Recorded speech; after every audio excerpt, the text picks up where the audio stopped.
So the chap who owns this, he inherited it from his father. His dad started building it in the, or did build it in the 90s. It's a Dax Cobra. So it's a fiberglass bodied Cobra replica.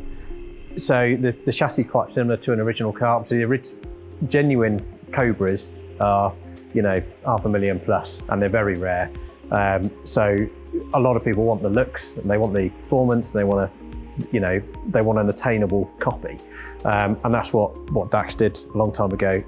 And Dax are one of the better replica makers. So yeah, so this car was built back in the 90s. It's built with a Jensen Interceptor V8, which is a 7-litre Chrysler. It's physically huge, makes a lot of noise. It's kind of all mouth and no trousers really. They're very low power, quite typically American. And it comes with an auto gearbox, which again, the auto box saps what little power you generate from the engine out of it even more, so it's actually quite slow. So it's big and heavy, loads of noise, very slow, leaked oil everywhere.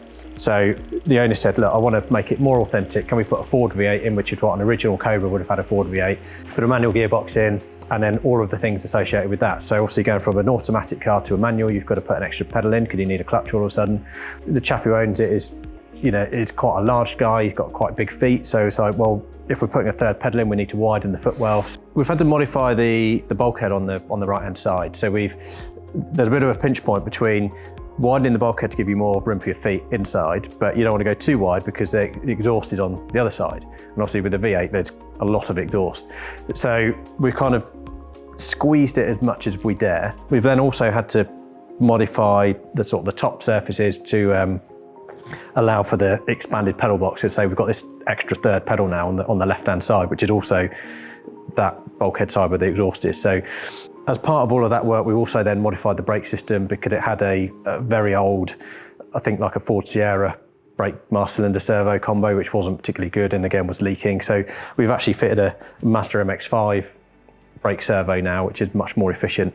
And the whole thing is a much more compact package. So we've managed to squeeze all of that in, do all those modifications, and then because we're changing the engine, everything that goes with that is different. So, you know, I've already mentioned the exhaust, but all of the wiring, all of the plumbing, you know, the intake, everything's different. And so on removing the old engine, there's loads of drilled holes and cutouts and bits and pieces all on all the engine bay panels. So we've removed all that stuff. We've then repaired all of those holes, repainted all. So we're starting with a fresh canvas, basically. So when we put the new engine in, which is ready to go in now, when we re-plumb it all, we won't have all of these extra spare holes lurking around that we need to, you know, plug up. So yeah, we've got a nice blank canvas ready to go now.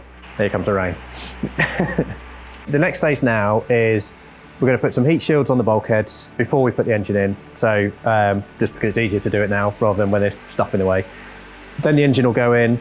We've already put the radiator in and it's got a new electric fan. So then once the engine's in place, then we'll start physically connecting all of the bits and pieces. So fuel line will be first, all the plumbing for the radiator and the heater. We're going to completely rewire the car. So again, we'll wait till the engine's in because then we can measure where all the wire runs are going to be and all that kind of stuff. It's going to have a new custom fuse board with relays and all that kind of thing. Again, more along the lines of a modern car than what it had in it because it was kind of a hybrid.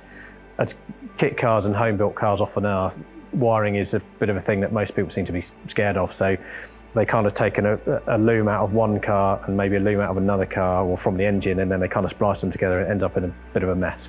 So we'll redo it all from scratch and just do it to a decent automotive standard.